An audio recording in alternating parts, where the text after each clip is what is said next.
Hola, muy buenas tardes. Gracias por estar acá. Gracias también a Yasnaya, Elena Aguilar Gil por aceptar la invitación de la OMT para compartir este espacio tanto con la membresía como con colegas de otras latitudes. Bueno, la intención de esta charla, que será a manera de conversación, entrevista, es conocer un poco más a Yasnaya, sus planteamientos, sus reflexiones en torno a la situación del español y las lenguas originarias en México y quizás un poco del resto de la región. Hablaremos también un poco sobre Malintzin.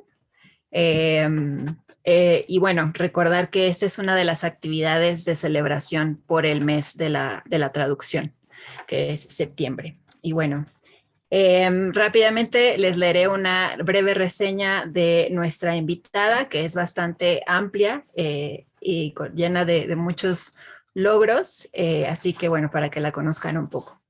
Yasnaya Elena Aguilar Gil es lingüista, escritora, traductora, investigadora y activista no solo por los derechos lingüísticos, sino también por el medio ambiente. Sus lenguas de trabajo son el ayuk, español e inglés. Yasnaya cursó la licenciatura en Lengua y Literaturas Hispánicas y la maestría en Lingüística Hispánica en la Universidad Nacional Autónoma de México. Desde 2011 colabora en la revista Este País y es autora del blog Ayuk, donde problematiza las políticas lingüísticas que desalientan el uso de la lengua materna para evitar la marginalización y comparte también reflexiones que nacen de su propia experiencia como hablante y estudiosa de una lengua originaria en un entorno en el que rigen políticas culturales homogeneizantes. Ha participado e impartido coloquios, ponencias, conferencias y talleres en foros nacionales e internacionales. Además, ha publicado numerosos textos, principalmente ensayos, sobre derechos lingüísticos, mujeres indígenas, lengua y violencias, como 3x3 en clave Malintzin, 9 aproximaciones a su figura, que se publicó en octubre del año pasado. En febrero de 2019, en el marco del Año Internacional de las Lenguas Indígenas, pronunció un poderoso discurso en la Cámara de Diputados. Entre otras cosas, con su discurso enfatizó, y aquí cito textualmente, nuestras lenguas no mueren, las matan. El Estado mexicano las ha borrado. El pensamiento único, la cultura única, el Estado único, con el agua de su nombre, las borra. Nuevamente, Yasnaya, bienvenida y muchas gracias por estar acá. Hola, ¿cómo están? Muchísimas gracias por estar aquí. Muchísimas gracias por la invitación. No, a ti por haberla aceptado. Y bueno, para dar inicio a nuestra conversación, la primera pregunta sería, ¿por qué sostienes que tanto la lingüística como lo lingüístico son políticos? Bueno, generalmente cuando se habla de las lenguas o de la lengua, se pone como en el cajón de la cultura, ¿no? En español, como ustedes seguramente saben mejor que yo, hay dos acepciones de la palabra cultura, ¿no? Por un lado es como una visión más antropológica, como que cultura es todo, ¿no? O sea, todo lo que se opone a naturaleza, por así decirlo, ¿no? Como lo social, lo humano, no sé, todo lo político entraría dentro de la cultura política, por ejemplo. Y por otro lado, se usa cultura como si fuera bellas artes, ¿no? Como manifestaciones estéticas. Entonces, por eso hay una Secretaría de la Cultura en México. Si en esa segunda acepción, si fuera en la primera, pues todo se encargaría, o sea, gobernación también sería parte, ¿no? Porque en una visión antropológica todo eso sería cultura. Pero en la visión de Secretaría de Cultura, la cultura se ve como manifestaciones estéticas. Y generalmente la lengua se le confina ahí como si fuera un elemento más de las manifestaciones estéticas y no lo es, ¿no? Creo que a diferencia de, por ejemplo, no sé, pensemos en la danza o la música en los pueblos indígenas, son, o sea, son muy importantes, no quiero decir que no, pero suceden en un momento concreto, ¿no? Tanto la danza como la música suceden en un momento. En cambio, la lengua lo trasciende, o sea, la lengua empapa todas las interacciones sociales e incluso la vida interior de nuestros pensamientos. Incluso la lengua se presenta en momentos en los que no los elegimos a voluntad. Por ejemplo, cuando soñamos, quienes hablamos más de una lengua soñamos a veces en una o en otra. Entonces atraviesa todo, todo, todo. Cualquier actividad humana está potencialmente empapada de lo lingüístico. Por lo tanto, no solo es un fenómeno cultural en sentido, en el segundo sentido de la palabra. Y la otra es que, dado que vivimos en un mundo multilingüe, las relaciones entre las lenguas y entre las comunidades de hablantes están sujetas a presiones históricas, políticas, sociales, de clase, etcétera, muy, muy fuertes. Entonces, es un fenómeno que tiene sus implicaciones políticas también. El estatus lingüístico, los prejuicios lingüísticos, las ideas que tenemos sobre las lenguas y el estatus mismo está muchas veces influido por decisiones políticas. Entonces es un hecho político y veo la pérdida de las lenguas que actualmente enfrentamos como una consecuencia de políticas públicas y también como estar arrebatando territorios cognitivos. Qué potente eso que dices de arrebatar territorios cognitivos. Y siguiendo un poco la línea de esto que vienes comentando, tú señalas que los pueblos indígenas no son la raíz de la nación mexicana, sino su negación. Considerando esto, ¿por qué es problemática la categoría indígena? Uy, así de. Bueno, voy a tratar de ser breve respondiendo esa pregunta.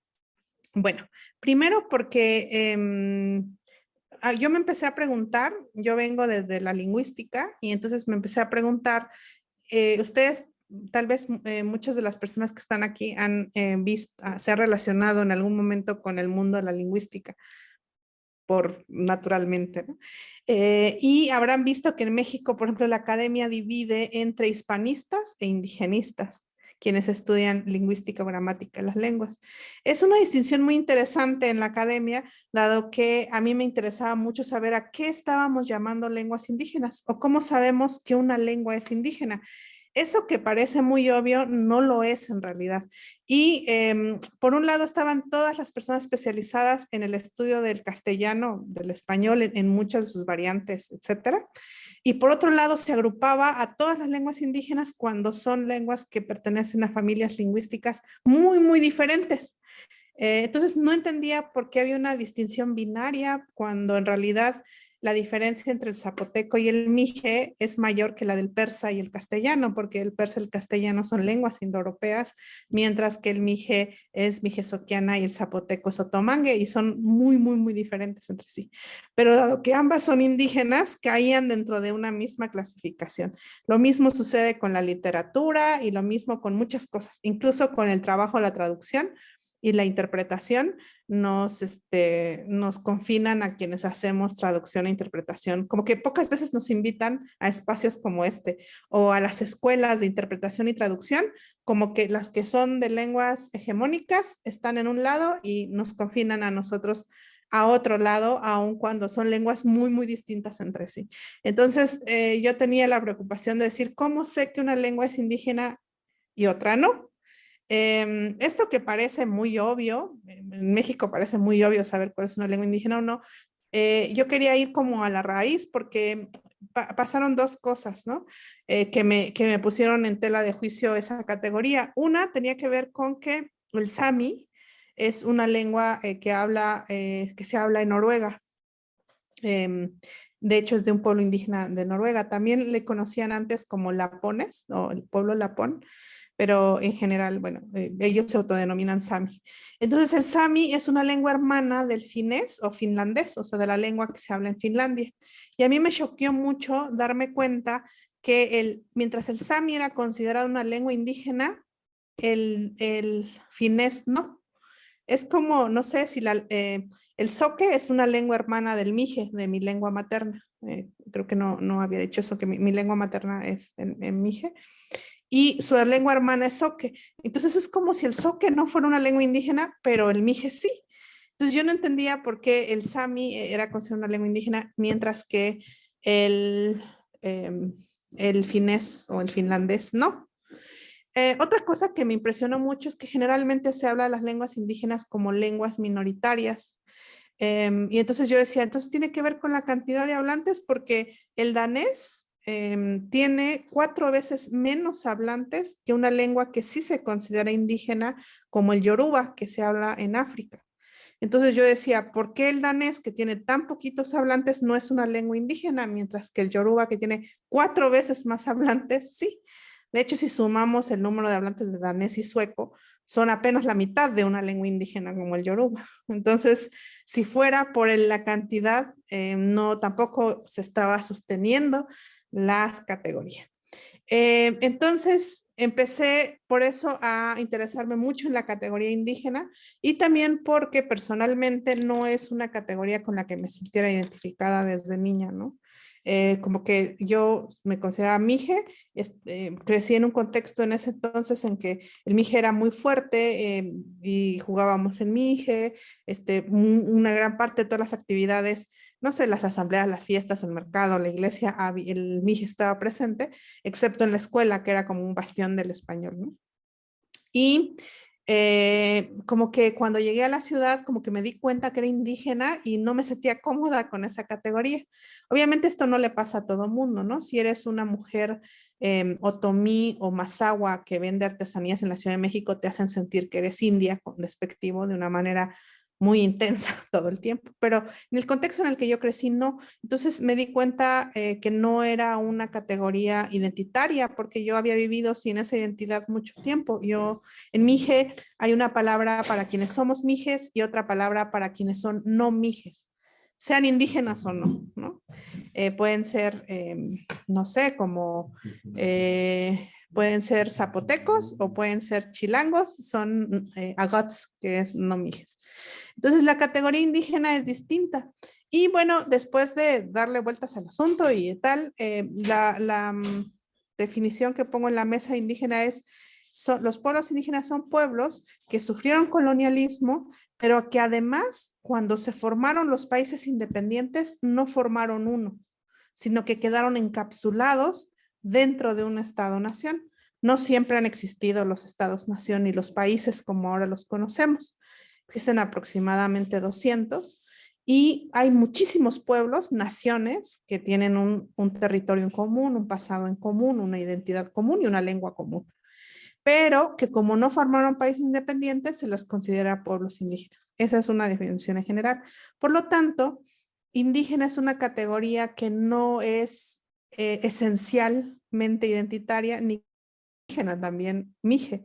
Es más probable que culturalmente yo comparta más rasgos con una mujer mestiza de la ciudad de Oaxaca que con una indígena de Japón, una Ainu, por ejemplo. Entonces, lo que tenemos en común es un estatus político, es que nuestros pueblos quedaron encapsulados en estados-nación y que sufrieron algún tipo de colonialismo. Los Ainu quedaron encapsulados dentro de Japón, los Sami dentro de Suecia, Noruega, Finlandia y Rusia, y el pueblo Mije dentro del Estado mexicano. Entonces es una situación en la historia, una situación política.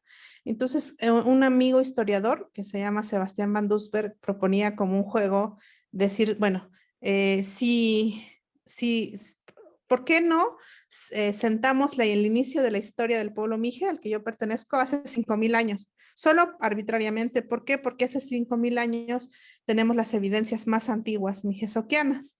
De esos 5,000 años que hemos sido mijes, solo 500 hemos sido indios y 200 indígenas, porque la palabra indígena se empieza a utilizar hasta el siglo XIX. Antes somos, para la corona española, somos pueblos indios y para el Estado mexicano indígenas. Entonces, de 5,000 años de historia siendo mijes, ¿qué es 500 siendo indios y 200 siendo indígenas? Casi nada. Eso nos plantea un futuro posible donde podamos volver a ser mijes sin ser indígenas. Entonces, las lenguas indígenas, cuando hablamos de ellas, es una categoría política que no tendría ningún sentido entonces tener áreas cuando estudias gramática, dividir entre lingüística hispanista e indigenista es simplemente replicar esa relación de opresión que no debería existir.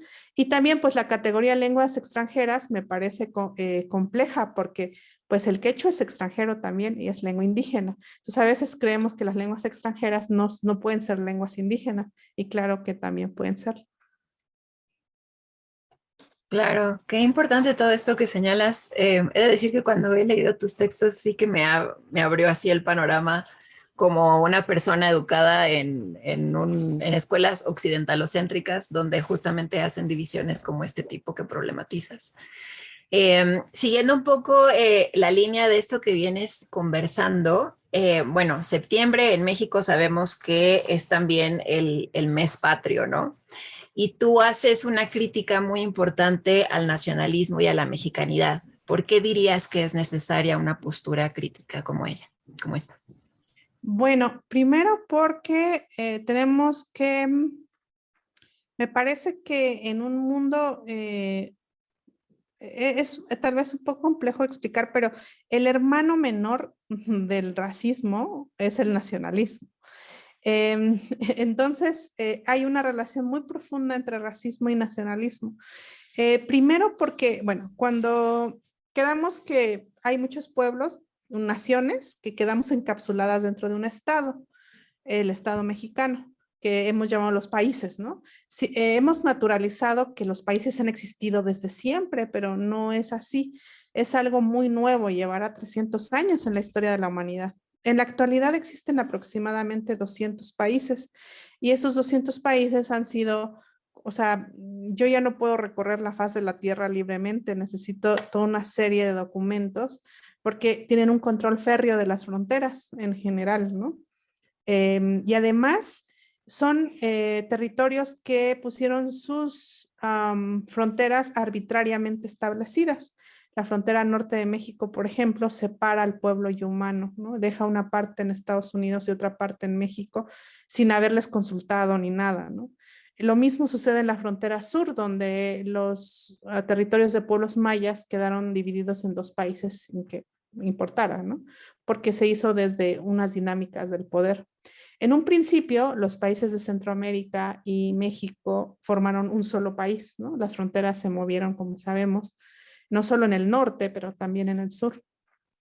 Y entonces pensar que México existe desde siempre, o sea, cuando imaginamos esta silueta que es México y que estaba destinado a existir y que además existe, o sea, hablamos del México prehispánico, pero eso no tiene ningún sentido, porque eso no existía, existía otras áreas culturales, podemos hablar de Mesoamérica, tal vez, podemos hablar de muchas diversidades de identidades, pero eso no existía. Cuando se crean estos estados, quedan encapsuladas adentro muchas naciones que cumplen con la definición de nación, que es tener un territorio común, una identidad común, una historia compartida y una lengua compartida. Son naciones. Pero al quedar dentro, el modelo no solo es de un Estado, sino un Estado-nación.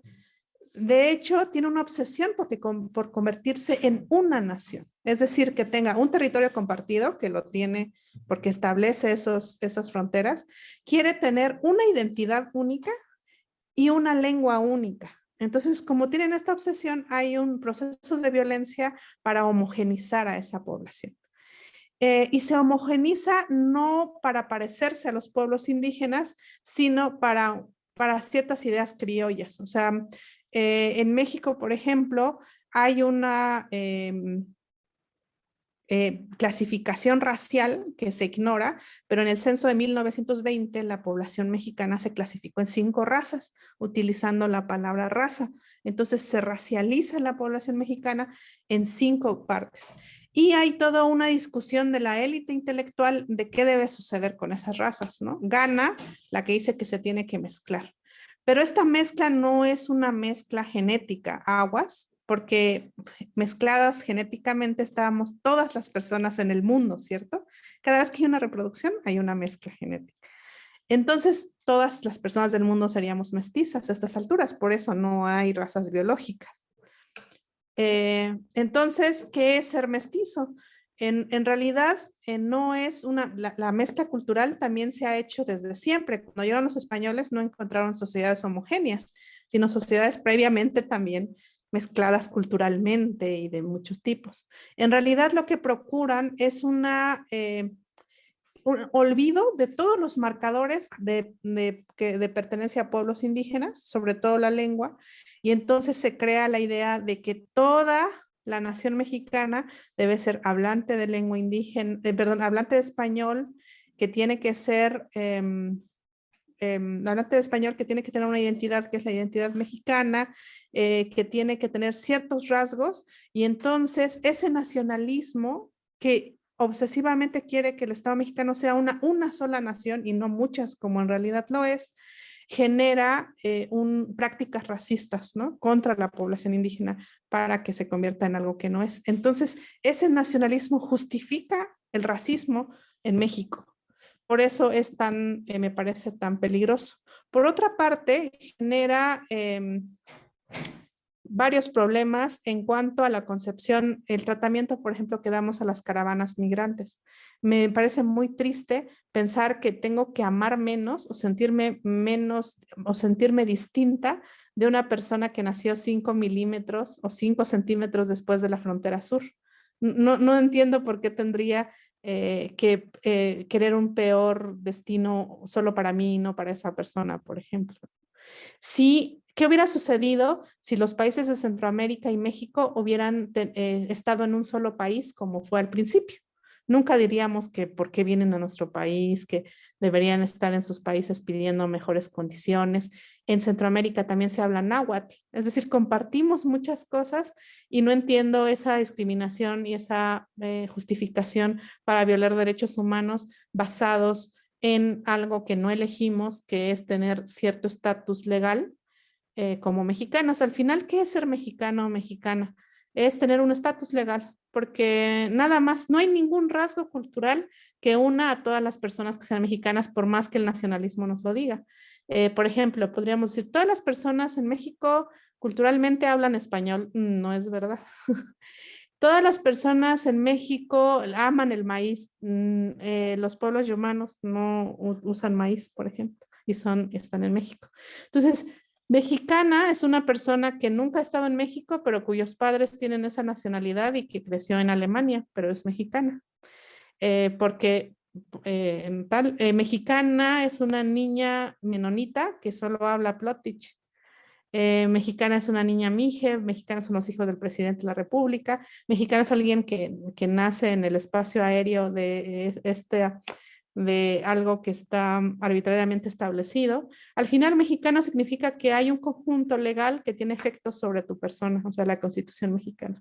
¿Por qué? Porque sí, o sea, porque alguien pudo, ¿no? Eso es el mexicano, un estatus legal que las élites han querido llenar de contenido cultural con prácticas racistas para desindigenizar a la población, que cuando se creó este país era mayoritariamente indígena. Recordemos que el 70% de la población de este territorio hablaba una lengua indígena en 1820. Algo sucedió para que seamos solo el 6.1% ahora. Y eso es racismo, ¿no? Y mucha violencia. Claro, y dirías a partir de tus conversaciones con otras personas indígenas de otras latitudes que esto se repite en toda la región, ¿no? Es un esquema que se reproduce. De hecho, recuerdo que en alguna ocasión leí por ahí que pusiste, no es América Latina, sino América Latinizada. Sí, justamente no solo toda la región, en todo el mundo. Es muy interesante ver las prácticas que el Estado chino, por ejemplo, tiene con los pueblos indígenas de China o las minorías étnicas, como les llaman allá. Es muy interesante saber que niños sami en Noruega tuvieron que ir a escuelas donde los golpearon por hablar sami en las escuelas, o que las personas ainu sufrieron lo mismo en Japón, o que los pueblos indígenas de Canadá fueron confinados a estas terribles escuelas, como sabemos, para desindianizarlos. Entonces, no solo en la región, en el mundo, los pueblos indígenas, los estados en los que estamos encapsulados han ejercido grandes violencias para que dejamos de existir y nos unamos a eso que el nacionalismo dice que debemos ser. Por eso me parece que es su hermano, el hermano menor del racismo es el nacionalismo. Amén de que el nacionalismo en nuestros territorios tiene un cariz distinto por esta resistencia al imperialismo que en Europa. Yo creo que en Europa es indiscutible los peligros del nacionalismo. No entiendo por qué aquí lo seguimos discutiendo, pero bueno, entiendo y no entiendo, ¿no? Claro, sí. Entonces sí, por eso hablo de una América latinizada, porque para mí, les cuento una anécdota, cuando yo fui a Los Ángeles, iba con una amiga que es italiana. Entonces, cuando estábamos en un contexto, me dijeron a mí, tú eres latina. Y le dije, no. Y le dije, la que es latina es mi amiga. Ella es de Roma. Y me dijo, no, no, ella es italiana. Le digo, no entiendo algo más latino que alguien de Roma. Si alguien de aquí es latina, es ella. Porque claro, la definición de latino pasa por un montón de cosas, pero la América Latina ni es América, porque es un nombre impuesto, o bueno, lo es, pero hay que ver el proceso en el que viene, ni es latina toda. Ha sido, si el 70% de la población hablaba una lengua indígena y ahora 6,1% es que ha sido latinizada, o sea, de lenguas derivadas del latín, ¿no? Claro, claro. Maravilloso todo esto que vienes señalando. Y bueno, para ir un poquito más a tu experiencia como traductora, ¿cómo describirías tu relación con el español y justamente tu experiencia como traductora? Uy, este, bueno, es bastante complejo. Primero, ¿me repites la primera parte de la pregunta? ¿Cómo describirías tu relación con el español? Sí, perdón, sí. No te Es que preocupes. las dos son preguntas muy complejas para mí. Mi relación con el español es una relación que ha sido bien difícil, la verdad, ¿no? Porque es una relación de amor, de profundo amor, o sea, el español, yo tuve conciencia de cómo lo aprendí.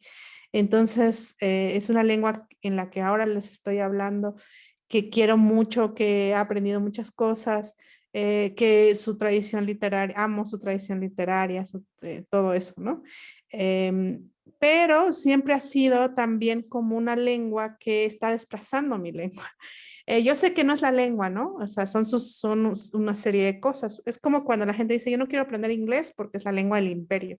Y yo siempre les digo, bueno, es la lengua del imperio, pero también es la lengua de los anarquistas, de Chomsky, de los Black Panthers, de un montón de gente en África que está planteando otros paradigmas.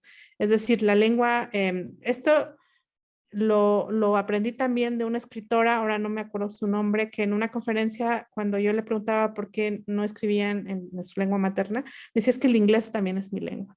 Y también le pongo una impronta y también es un inglés que no es ese inglés del estándar, ese inglés valorado, sino es un inglés que tiene marcas de mi lengua, que está desgarrado, que está rehecho, que tiene slang. Entonces también así me reconcilié un poco con el español también, o sea, fue para mí muy difícil anunciar que el español también es mi lengua, pero es verdad.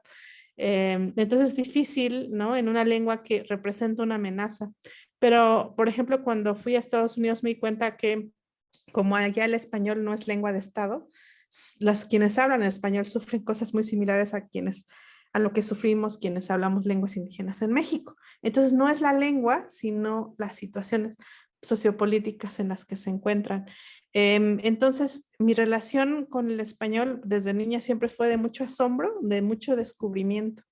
Es como cuando no hablas inglés y te aprendes una canción en inglés, su letra más o menos, y por fin aprendes inglés y luego te acuerdas de esa canción, lo tarareas, te das cuenta con mucha alegría que ya le entiendes lo que dice y te sorprendes de lo cursi que era, ¿no? Así como que, ay, no pensé que fuera tan cursi la letra.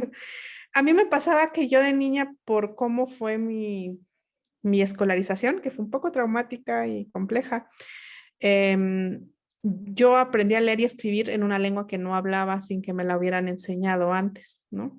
Entonces tuve que, aunque sabía decodificar los valores, digamos, fonéticos de las palabras, o sea, sabía que si juntas pa más la queda pala, podía no saber qué significaba pala.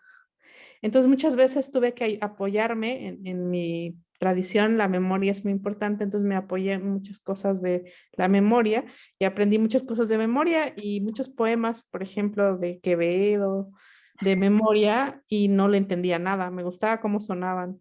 Y alguna vez en el metro de la Ciudad de México, que la memoria te trae cosas, me empecé a acordar de un poema de Quevedo y me di cuenta que ya le entendía. Y fue maravilloso, ¿no? Entonces, es una relación así compleja, porque claramente es una lengua que está desplazando mi lengua materna y eso es muy triste, pero también comunico muchas cosas y muchos afectos y afectividades están cruzadas por el español. Antes me frustraba mucho, porque además cuando adquirimos un español, pues es un español marcado, ¿no? Es un español, por ejemplo, no sé, mis tías, yo misma, tenemos todavía, aun cuando estudié literatura en español, etcétera, tal vez creo pensar que mi nivel de español es adecuado de algún modo, pero aún me quedan marcas como las no concordantes, como mi lengua no marca género en los sustantivos, cuando tengo anáforas o catáforas largas, pierdo la concordancia de género. Por ejemplo, no sé, no decir, y entonces la abrazó, digo, entonces lo abrazó cuando el referente queda muy lejos. Y eso es claramente una influencia de mi lengua materna. Y antes me enojaba mucho, sentía que por más que me esforzaba no podía lograrlo.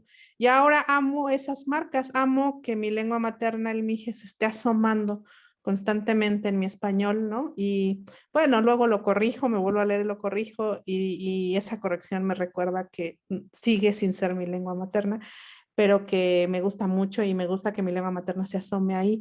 Pero por ejemplo, mis tíos, que también aprendieron español ya mayores, en el habla también y tal, tienen mucho más, se asoma mucho más, o sea, aunque no sé si se me note algún acento, ustedes dirán, pero todavía alcanzo a ver marcas de eso, ¿no? Sobre todo en la concordancia de género. Entonces, sí, es una relación compleja, porque por un lado es como si de no más español, pero por otro lado, pues una lengua que uso cotidianamente, sobre todo en mi trabajo, ¿no? Viviendo en mi pueblo, pues puedo no usarlo tanto en la vida cotidiana, ¿no? O sea, generalmente hablo con mi mamá en mije, pero sí, sí, es difícil sentimentalmente. De hecho, supongo que ustedes tienen relaciones sentimentales con las lenguas también. Y me es complicado, ¿no? Es un poco entre amor y odio. Pero sé que no es a la lengua, pues, ¿no? Son sistemas maravillosos, amo las lenguas, pero es muy triste lo que está pasando con la desaparición de las lenguas. Y no sé, es algo que todavía es una disonancia ahí emocional que no puedo resolver, ¿no? Y a veces cuando me enojo con el español me pongo a hacer cosas totalmente en mi hija y como, eh, pero pues sí, es muy amenazante su presencia y está ligada a mucho dolor en muchos casos que acompaño, ¿no? De justicia del lenguaje y entonces pues sí da coraje, pero en realidad no es la lengua, es otra cosa, ¿no? Y cuando voy a Los Ángeles me reconcilio con el español, porque sé que cuando ahí hablo en español el mensaje es distinto a cuando lo hago en mi comunidad. Es la misma lengua, pero no es la misma. En cuanto a mi experiencia como traductora, bueno, yo creo que quienes fuimos a la escuela y fuimos adquiriendo el español, siempre fuimos intérpretes desde muy chiquitos o muy chiquitas. Porque, por ejemplo, si mi abuela, que hablaba solo mi hija, iba a la escuela y le iban a decir algo, pues yo interpretaba, porque pues como que eso es algo que sucede mucho en las comunidades indígenas, que los niños, las niñas que estamos siendo alfabetizadas o que estamos adquiriendo el español en condiciones luego medio violentas, pero adquiriéndolo, pues somos intérpretes desde pequeñas. Y entonces yo recuerdo empezar a transitarlo, pues en cuanto lo fui aprendiendo ahí mal que bien, o mi hermana me preguntaba sobre el significado de letras de canciones y a veces lo interpretaba bien y a veces mal y ahí va, ¿no? Eh, y después, pues en muchas circunstancias de la vida, ¿no? Entre tus familiares, en muchas circunstancias a hacer interpretación.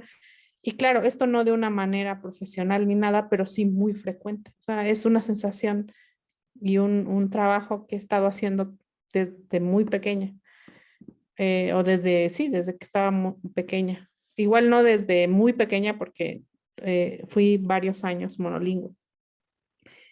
Em, y después, pues ya con el paso del tiempo empecé a hacer interpretaciones, aparte de situaciones sociales, sobre todo en cosas que tienen que ver con el sistema judicial. Y eso muchas veces, ahí es donde te das cuenta de muchas cosas muy injustas, ¿no? Primero, que tiene que ver con que la falta, o sea, hasta hace muy poco no te pagaban, ¿no? Tenías que hacerlo porque sí, no te daban preparación, o sea, no hay todavía incluso muchos espacios donde nos capaciten. Tienes que ir viendo esto del código de ética, de los tipos de interpretación, que si simultánea, que si consecutiva, que si y tu sistema de notación, todo eso, ¿no? Y tienes que pelearte en los juzgados incluso de que le llamen dialecto a tu lengua y explicarle al juez o a los funcionarios. Que ellos piensan muchas veces que no es ni siquiera necesario, aunque llevan muchísimo tiempo en la zona, ni les importa qué lengua se hablan. O sea, te enfrentas a una serie de pues muchas injusticias. Hay una organización que se llama Centro Profesional Indígena de Asesoría, Defensa y Traducción.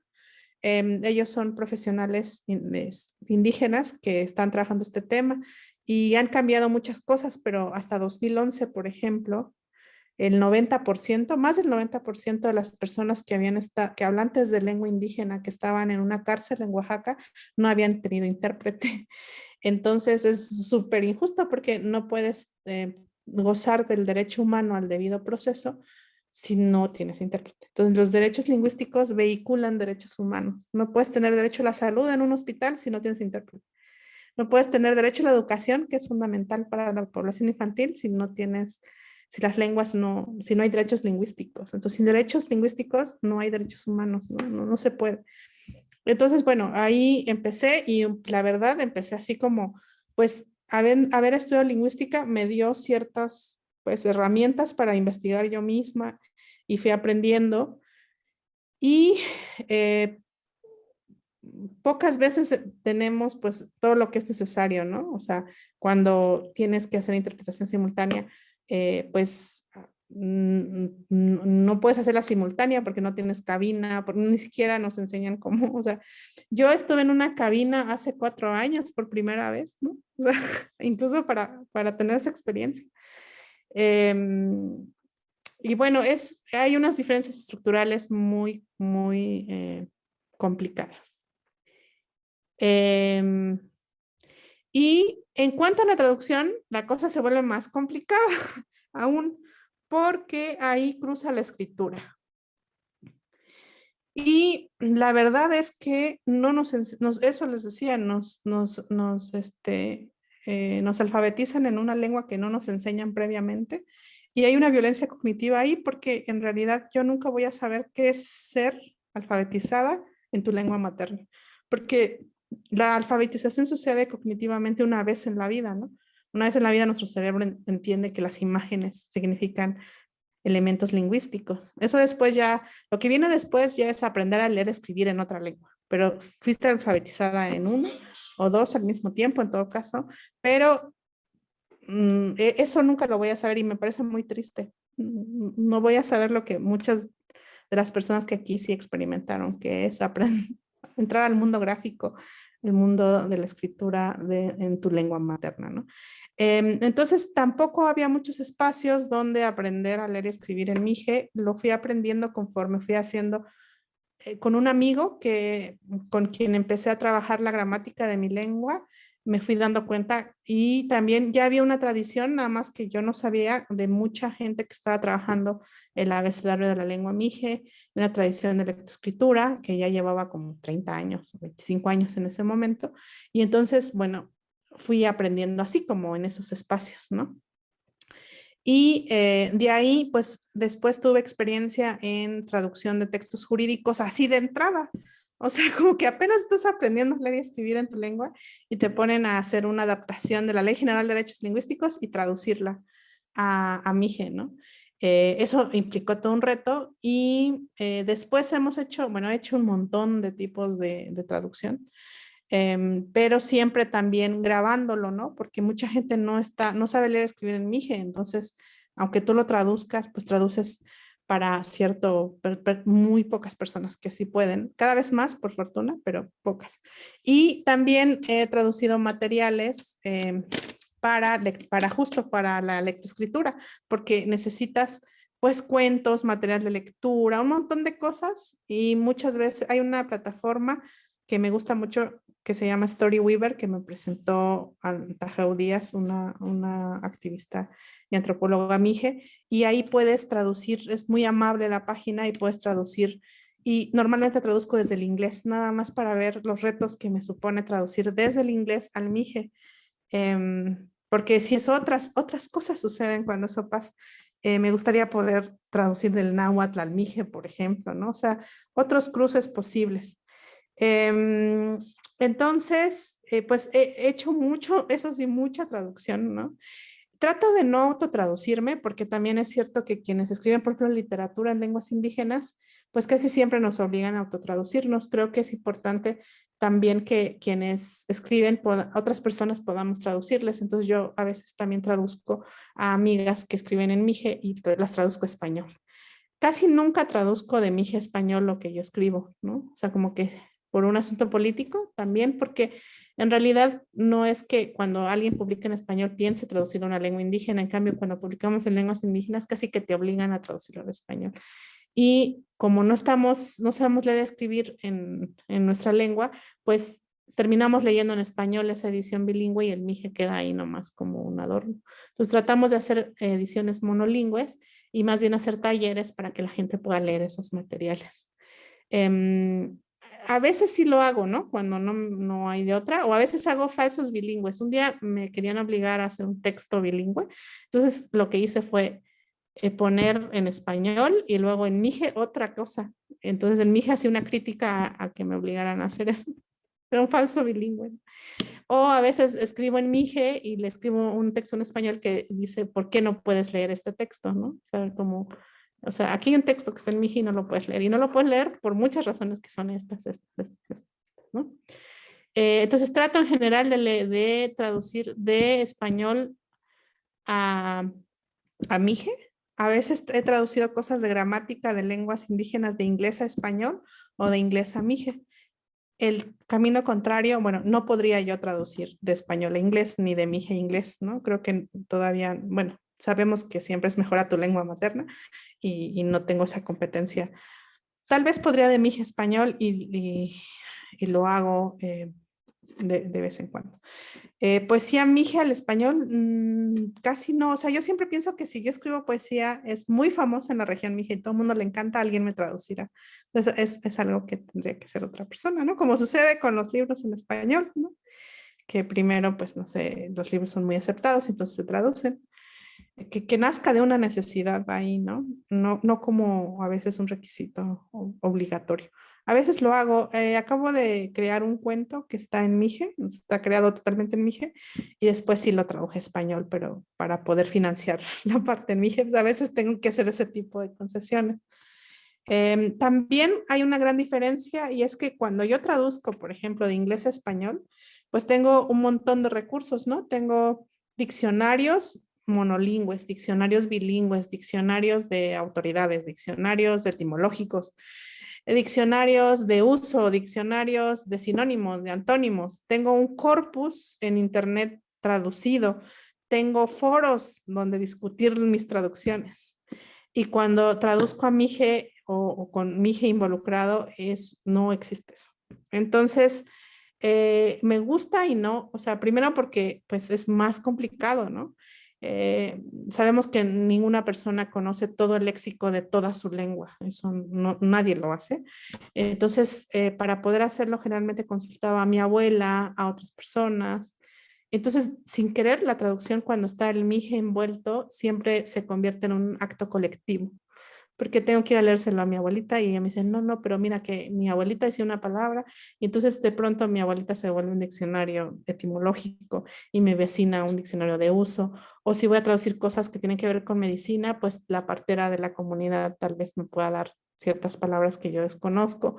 Entonces, las fuentes de consulta son otras y de pronto se vuelve la comunidad hablante y eso es muy lindo.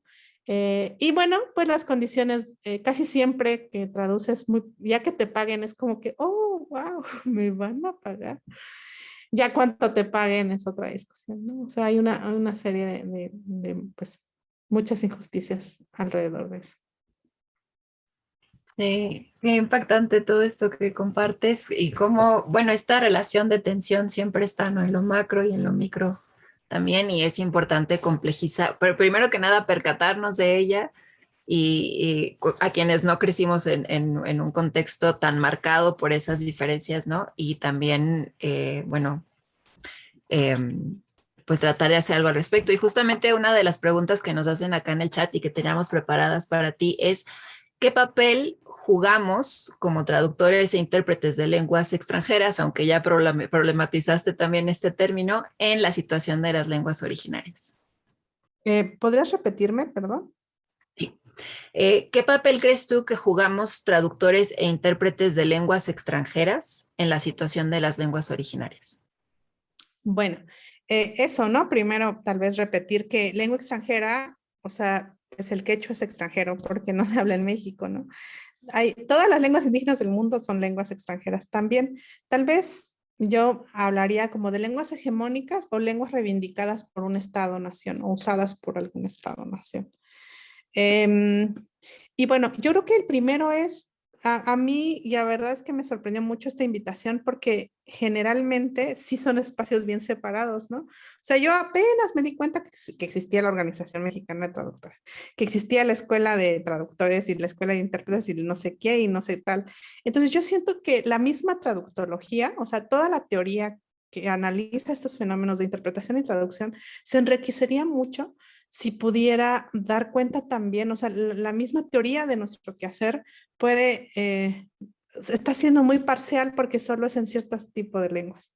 O sea, ¿qué pasa con, por ejemplo, intérpretes entre zapoteco o traductores entre zapoteco y mije que sí existen, ¿no? O sea, hay gente que habla zapoteco y mije, o sea, como enriquecerse porque venimos de un contexto profundamente multilingüe. O sea, Mesoamérica, por ejemplo, ha sido una tradición súper, digo, está Malintzin, obviamente, o sea, como un contexto súper multilingüe que poco a poco el Estado mexicano ha monolingüizado a la población. O sea, ahora somos mayoritariamente monolingües en español, en un mundo en que es cada vez más valorado el multilingüismo, ¿no?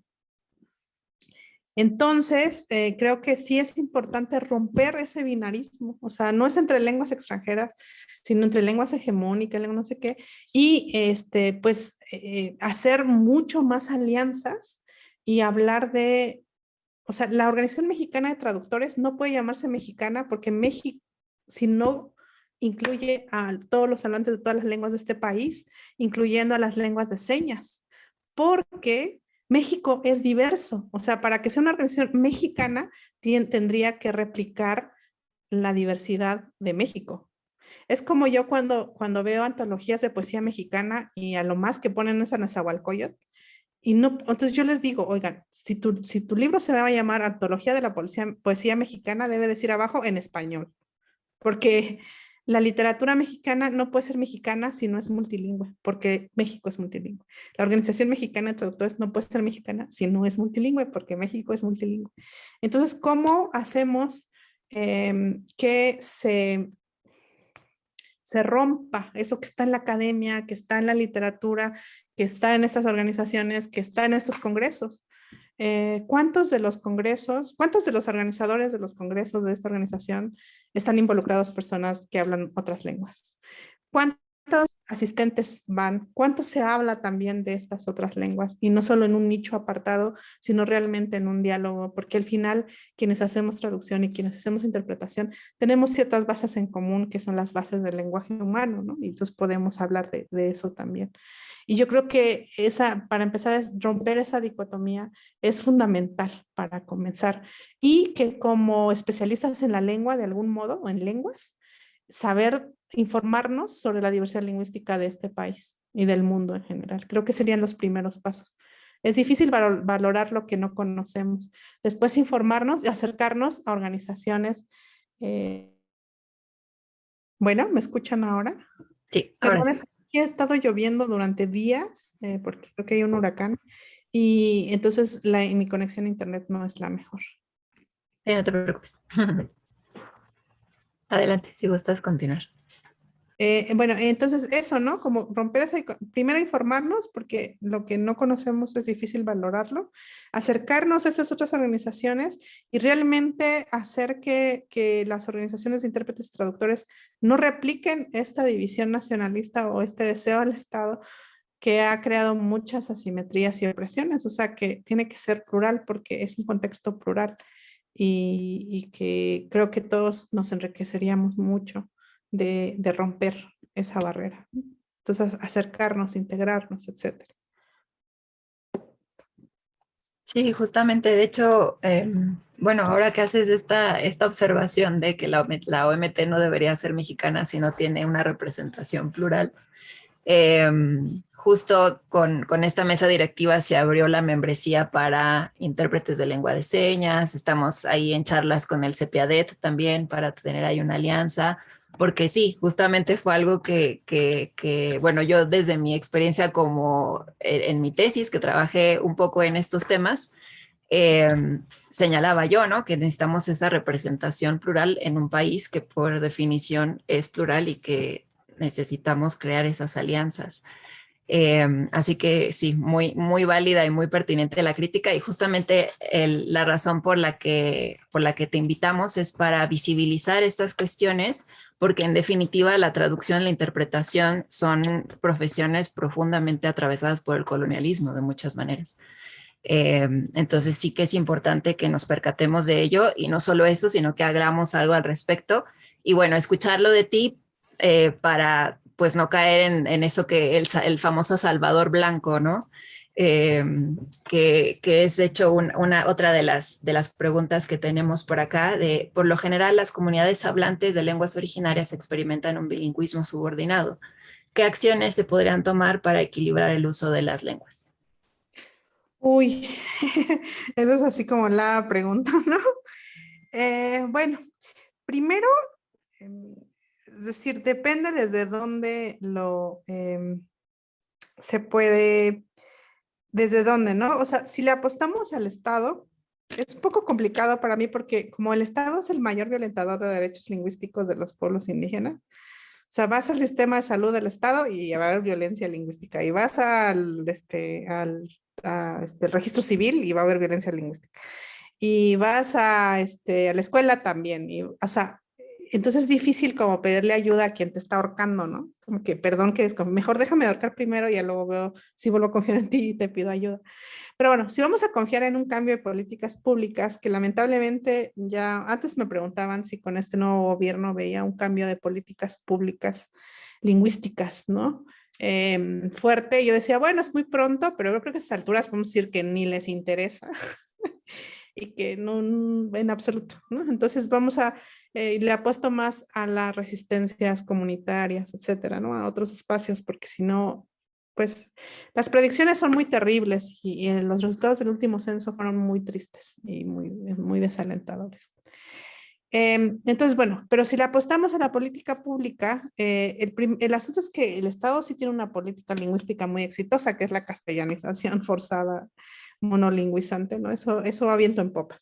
Pero para cambiarlo necesitaríamos bien, primero, un buen diagnóstico, ¿no? Del que carecen, porque no, cuando hablamos de zapoteco no estamos hablando de una lengua, sino de un conjunto de lenguas que entre sí pueden tener diferencias como las lenguas romances. O sea, el mije bajo, por ejemplo, es, no sé, como el italiano, un poco así es bastante distinto. Entonces, los nombres para pueblos indígenas no significan que son nombres de lenguas indígenas. O sea, es como pensar que en México se habla mexicano y ya. O sea, no se habla español, igual, o sea, el pueblo mije pues tiene una diversidad lingüística interna. Entonces hay que hacer diagnósticos más exactos sobre el desplazamiento, ¿no? Entonces, tener los números y saber la gravedad de la situación. Y la otra es diseñar las políticas públicas y hacer algo que se llama planificación lingüística, que supongo que muchos de ustedes saben, ¿no? Que es planificación de estatus, el estatus político y social de las lenguas, cómo van a ser, en qué territorios, planificación de corpus, ¿no? Que es los diccionarios, los sistemas de escritura, o sea, todo el corpus necesario y planificación de adquisición. O sea, cómo se va a planificar, cómo va a ser el sistema educativo, el sistema judicial, el sistema de salud, qué lenguas van a hablar los funcionarios en los territorios, etcétera, etcétera, etcétera. O sea, es en serio de hacer un cambio que no es solo para el Instituto Nacional de Pueblos Indígenas, que no le compete solo a la Secretaría de Cultura, que no le compete solo al Instituto Nacional de Lenguas Indígenas, sino a todo el aparato estatal. O sea, es una... ¿Por qué? Porque en la Secretaría de Hacienda utilizas lenguas, en el registro civil también, que no tiene nada que ver con la Secretaría de Cultura. Entonces, dado que la lengua es transversal, necesitas un cambio del comportamiento, porque lo que decía Michel Luny, un lingüista francés, decía que el problema es que los estados-nación se comportan neciamente como si se comportan de manera monolingüe ante una realidad que es multilingüe. O sea, parten de una negación de la realidad. Entonces, se necesitan, diagnóstico, bueno, políticas públicas, una voluntad política fuerte de frenar la desaparición de las lenguas. Dos, el diseño de políticas públicas, un diagnóstico y una planificación lingüística estatal. O sea, que el Estado planifique la, la realidad lingüística, planificación de estatus, de corpus y de adquisición.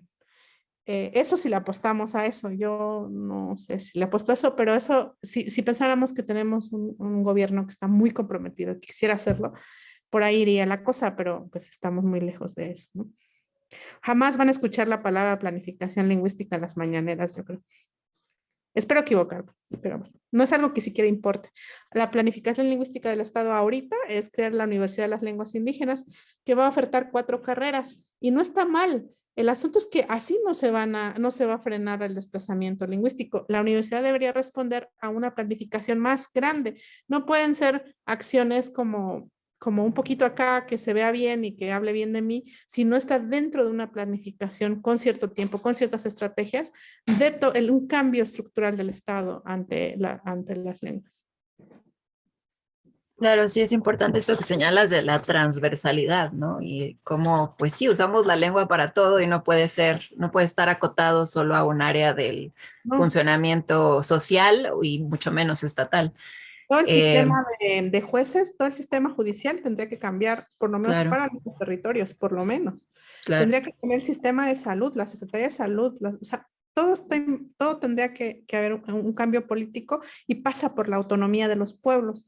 Y eso es algo que, como vimos ya en Chile y acá, no les gusta mucho el modelo del Estado-Nación y el Sí, nacionalismo. sí, sí, sí. Y bueno, nos encantaría seguir esta conversación que evidentemente tienes mucho que enseñarnos, tenemos mucho que aprender de ti. Pero bueno, para cerrar, digamos, esta conversación, nos gustaría escuchar qué podrías decirnos sobre Malintzin y sobre su historia y evidentemente conectándolo con todo esto que nos vienes diciendo sobre el contexto sociopolítico e histórico que caracteriza a México. Ay, bueno, tantas cosas, ¿no? Primero, pues, hay toda una visión, o sea, hablando del nacionalismo, como que hay una reinterpretación de lo que fue Malintzin, de hecho, le llaman Malinche, ¿no? Em, sobre su papel como de traidora, ¿no? Como si, porque hay una visión de la conquista en la que México, que ya existía desde siempre, porque siempre ha existido en el nacionalismo, viaja al pasado y México actual se convierte en el pasado en Tenochtitlan. O sea, no en una ciudad tlaxcalteca, no en una ciudad mije o en una ciudad purépecha, sino en Tenochtitlan. Y entonces lo que le pasa a Tenochtitlan le pasa a México, ¿no? O sea, nos identificamos así. Y entonces, todo lo que va en contra de los intereses de Tenochtitlan es en contra de México. Y entonces, recordemos que es muy probablemente Malintzin haya sido vendida como esclava por, por comerciantes tenochcas. Entonces, no tenía ninguna afinidad con el Tenochtitlan. De hecho, probablemente los viera como enemigos porque dentro de su contexto estaban sujetos a ese, pues, al poder de los tenochcas, ¿no? Entonces hay una visión muy, muy misógina, o sea, basta leer El laberinto de la soledad donde hablan de Malinche como la violada, la chingada, etcétera. Y entonces, en realidad la situación es mucho más compleja, ¿no? Es el papel de una mujer que tuvo que ser entregada porque después de una batalla muy cruenta no tenían mucha opción, además, ¿no? Y que sabiendo varias lenguas, también como que siempre nos dicen, sabía maya y náhuatl, pero es mucho más complejo también. La historia de ella nos hace ver cómo era compleja la situación lingüística en ese contexto.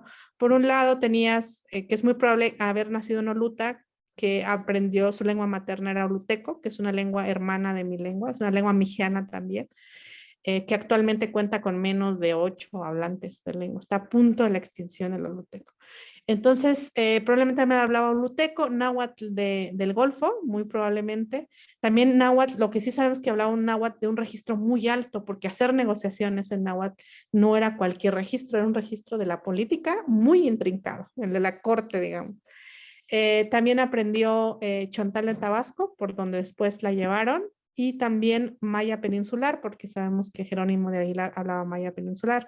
Entonces, podríamos decir que hablaba oluteco, náhuatl del Golfo, náhuatl de Tenochca, o sea, el de la corte, más maya, más Chontal de Tabasco, 5. En muy pocos meses adquirió español. Entonces, su propio contexto y, bueno, con una inteligencia muy impresionante, le dio un montón de que posibilitaron además su vida, ¿no? Que pudiera estar viva durante cierto tiempo sometida a situaciones muy difíciles. ¿Se imaginan ustedes que lleguen personas con corporalidades súper diferentes, totalmente de otro lugar, con un uso de una violencia inusitado, ¿no? Porque si bien las guerras existían, eran guerras que pasaban por unas ritualidades muy distintas a este uso desenfrenado de la violencia de estos hombres, y ser entregada a ellos en un contexto después de una batalla muy fuerte. Y después pasar por una experiencia traumática que una investigadora puntualiza muy bien. Y esta es la necesidad que tenían los españoles de bautizar a las mujeres antes de violarlas. O sea, necesitaban bautizarlas para poder violarlas. Entonces, el bautizo está muy ligado a la violación en esos contextos, ¿no?